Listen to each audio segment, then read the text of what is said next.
हरे राम राम राम हरे हरे, हरे कृष्णा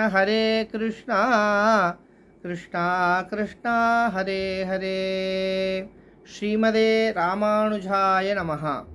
नीलाचल निवासाय नित्याय परमात्मने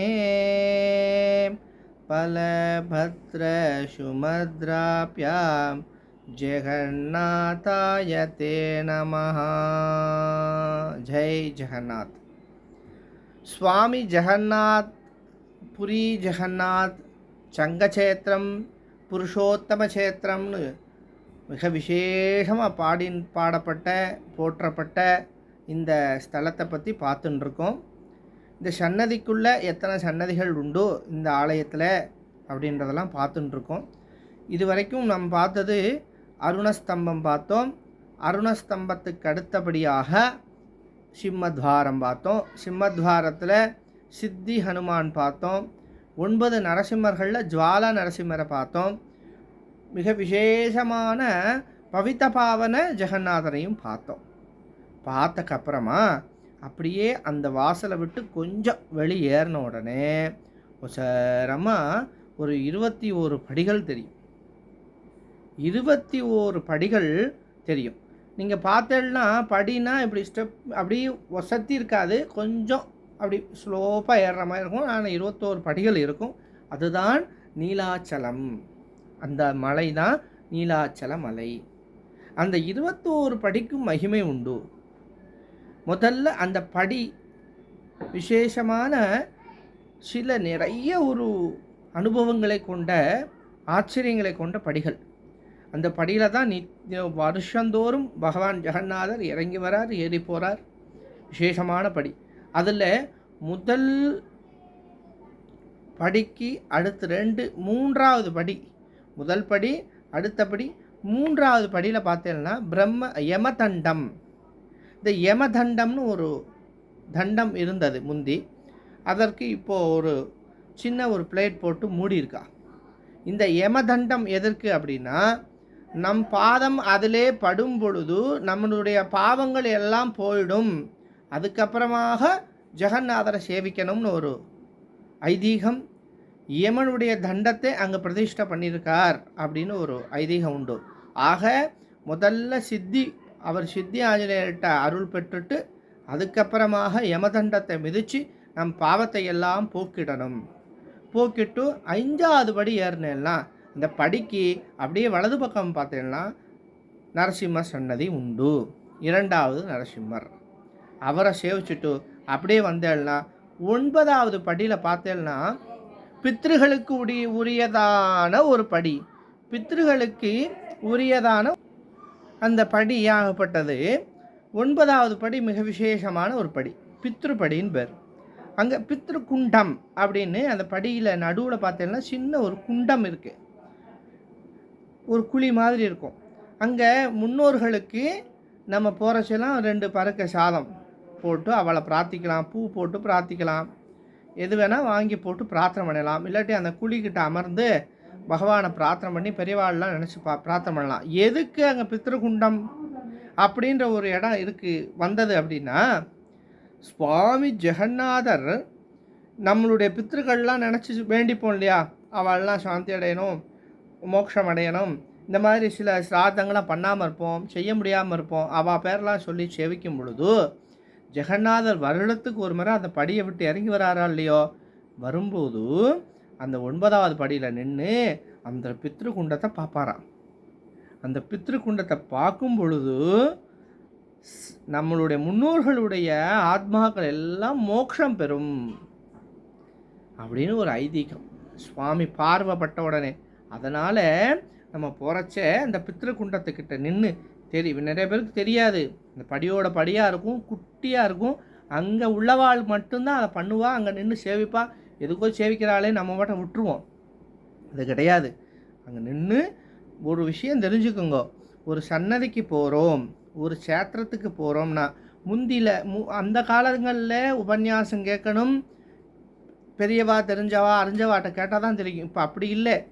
செல்ஃபோன்லேயே எந்த ஊருக்கு போனோம்னா அந்த ஊரை நான் பற்றின எல்லா டீட்டெயிலும் பெரியவாள்லேருந்து சின்னவாள் வரைக்கும் அதை சொல்லின்னு இருக்கா. ஆகையால் நல்லா தெரிஞ்சுண்டு ஒரு சன்னதிக்கு போகும்போது இந்த எங்கள் இடங்கள்ல இதெல்லாம் இருக்குன்னு தெரிஞ்சுண்டு. இப்போது பூரிக்கு பக்கத்தில் இருக்கிறவாளுக்கு அடிக்கடி போவாள். நம்ம தமிழ்நாட்டிலேருந்து யாத்திரையாக தான் போக முடியும்.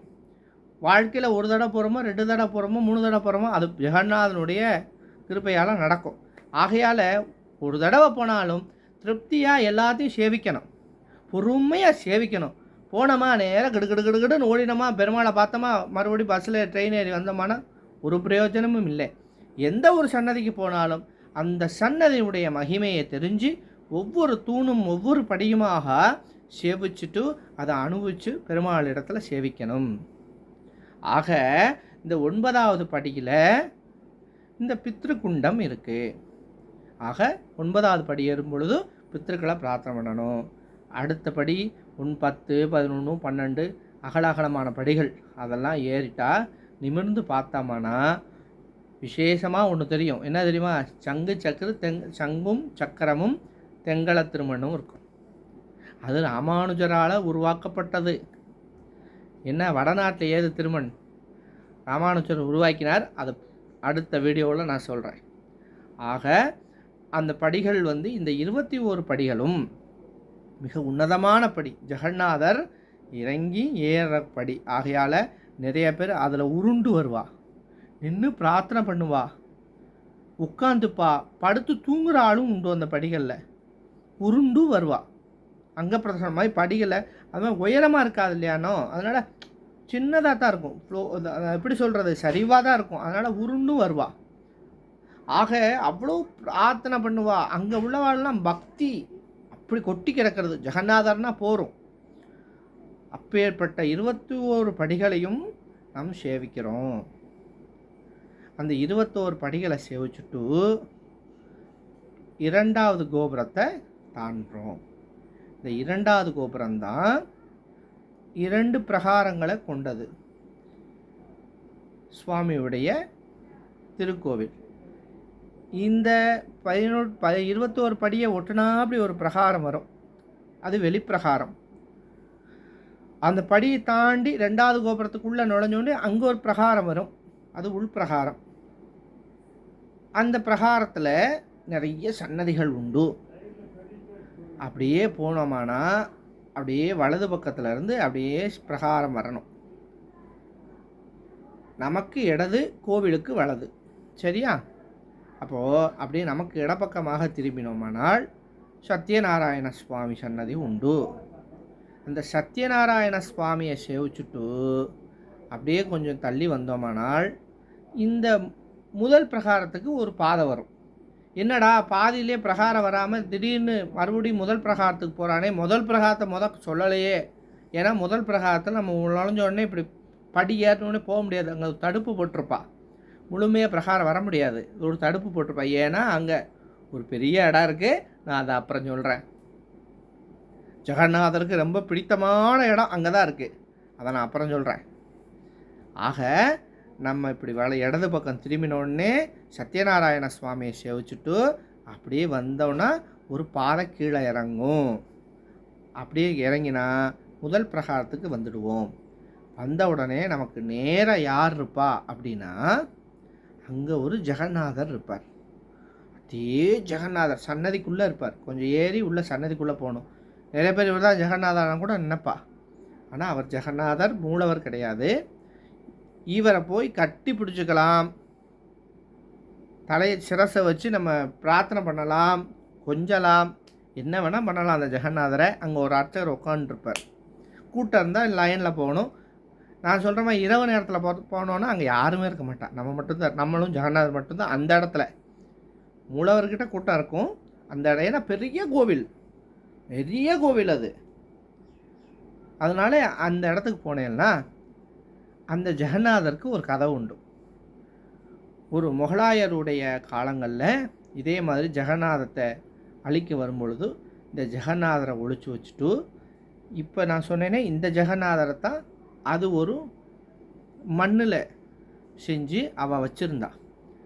அவன் பார்த்துட்டு நிறைய பேர் இது அந்த ஜெகநாதர் இல்லைன்னு சொன்னனால அதை அழிக்காமல் அவன் போயிட்டான். அதுக்கப்புறமாக இந்த ஜெகநாதரை இங்கே ஏழை பண்ணிட்டு அந்த ஜெகநாதரை அதே இடத்துல பிரதிஷ்டை பண்ணான். ஆகையால் காலத்துக்கு கொஞ்ச காலத்துக்கு இவர் மூலவராக இருந்ததுனால இவருக்கு ஒரு சன்னதி கொடுத்து இவரை இங்கே ஏழை பண்ணியிருக்கா. மிக விசேஷமான ஜெகநாதர். பிரார்த்தனை நல்லா பண்ணலாம். அவரை பண்ணிவிட்டு அப்படியே ஆப்போசிட்டில் திரும்பினோமானால் ஒரு கணபதி சன்னதியும் 2-3 கணபதி இருக்குது. இதில் இன்னொரு முக்கியமான கணபதியும் இருக்கார். அது பின்னாடி வருவார். அதாவது பிரகாரத்துக்கு பின்னாடி வருவார். நான் சொல்கிறேன் அவரை பற்றி. இந்த கணபதி பெரிய கணபதியை சேவிச்சுட்டு கணபதி பக்கத்தில் போனீங்கன்னா தசமகா வித்யில் அந்த 10 அம்பாள் சன்னதியில் 2 அம்பாள் சன்னதி அங்கே பக்கத்தில் இருக்குது. அவளையும் பிரார்த்தனை பண்ணுறோம். அப்படியே பக்கத்தில் வந்தால் 2 ஆலமரங்கள் உண்டு. ஸ்தல விருட்சம் ஜெகநாதர் வந்த காலத்துலேருந்து இருக்கிறதாக ஐதீகம் சொல்கிறது. அந்த ஸ்தல விருட்சத்தில் நீங்கள் ஏறினோமானால் சேவிக்கலாம். ஆனால் அதுக்குள்ளே பார்த்தேன்னா ஒரு ஆளிலை கிருஷ்ணன் இருக்கார். அது நிறைய பேருக்கு தெரியாது. ஏன்னா அங்கே பணம் கொடுத்தா மட்டுமே தான் உள்ளே விடுறா. அது ஒரு மைனஸ் பாயிண்ட்டுனா அந்த கோவிலில் எல்லாமே பணம் கொஞ்சம் அப்படி தான் இருக்கிறது. ஆகையால் பணம் கொடுத்தா அந்த கிருஷ்ணரை உள்ளே போய் சேவிக்கலாம், இல்லாட்டி வெளியே அந்த ஆலமரத்தை சேவிக்கலாம். 2வது ஒரு சின்ன ஆலமரம் அது பக்கத்தில் இருக்கிறது. அங்கே வந்து பார்த்தேன்னா அந்த ஆலமரத்துக்கு பின்னாடி ஒரு கண்ணாடி பாக்ஸில் ஒரு ஆளிலை கிருஷ்ணர் இருப்பார். அவரை நல்லா சேவிக்கலாம். அவரை கீழேருந்து பார்த்தாலே தெரிவர். அவரை சேவிக்கலாம். அங்கே பார்த்தேன்னா இந்த குழந்தை பாக்கியம் இல்லாதவாள்லாம் சின்ன சின்ன கல் எடுத்து கட்டி அந்த ஆலமரத்தில் கட்டி விடுவா. ஆக அந்த 2 ஆலமரத்தையும் நல்லா சேவிக்கணும். விசேஷமான ஆலமரம். அந்த ஆலமரத்து பக்கத்தில் பார்த்தேன்னா நான் சொன்னேனே சின்ன ஆலமரம், அதுக்கு வாசல் படியில் பார்த்தீங்கன்னா அந்த சுவரில் வாமன பெருமாள் இருப்பார். ஒரு காலை தூக்கிண்டு திருவிக்கிரமர் இருக்கார் இல்லையா, ஒரு காலை தூக்கிண்டு ஒரு காலை கீழே வச்சுட்டு இருப்பார். அவர் என்ன ஒரு ஆச்சரியம் அப்படின்னா, அதற்கு கீழே ஒரு மேடான பகுதி, சின்ன மேடான பகுதி இருக்கும். அது அங்கே உள்ள ரோகிணி குண்டம்னு ஒரு குண்டம் இருக்குது. அந்த குண்டத்தை பற்றி நான் அப்புறம் சொல்கிறேன். அந்த குண்டத்துக்கு தீர்த்தம் உருவார இடம் இங்கே இருக்குது. அதை சின்ன மேடாக அப்படி ஏற்றிருக்கும். தரையாக இல்லாமல் சின்ன மேடு. அதில் யாராவது நின்று அங்கே விவரம் தெரிஞ்சவனா சத்தம் போடுவா, இதில் நிற்காத அப்படின்னுவா அவா பாஷையில். அதற்கு நேர் மேலே சுவரில் பார்த்தேன்னா அங்கே ஒரு வாமன பெருமாள் இருப்பார். என்ன ஒரு ஆச்சரியம்னா, அந்த வாமன பெருமாளுடைய ஒரு பாதத்தை தொட்டோம்னாலும் சூடாக இருக்கும், மேல் உள்ள பாதத்தை தொட்டோம்னா ஜிலு ஜிலுன்னு இருக்கும். நல்லா பிரார்த்தனை பண்ணிக்கோங்க அவரை நல்லா பிரார்த்தனை பண்ணிட்டு அந்த குண்டம் உருவார இடத்தையும் பிரார்த்தனை பண்ணிட்டு அப்படியே அங்கேருந்து கொஞ்சம் கீழே இறங்கினோமானால்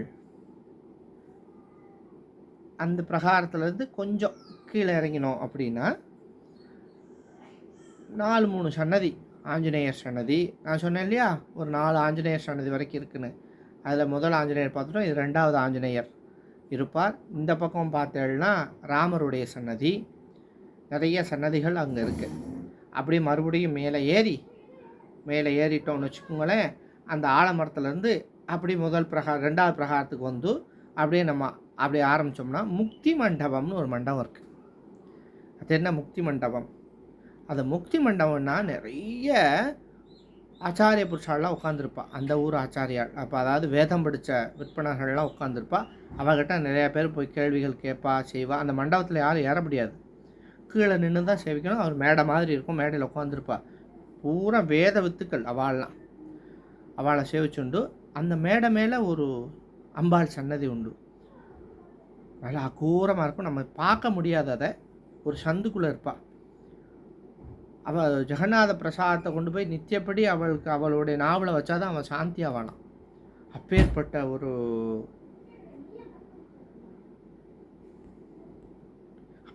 ஒரு சக்தி அது.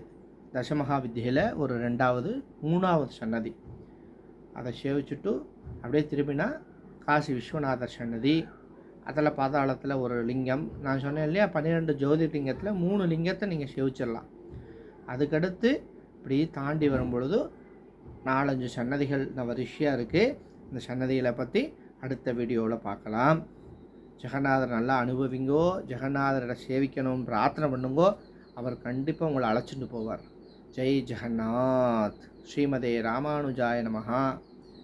நீலாச்சல நிவாசாய नित्याय परमात्मने बलभद्रसुभद्राभ्यां जगन्नाथाय मङ्गलम्. श्रीमदे रामानुजाय नमः.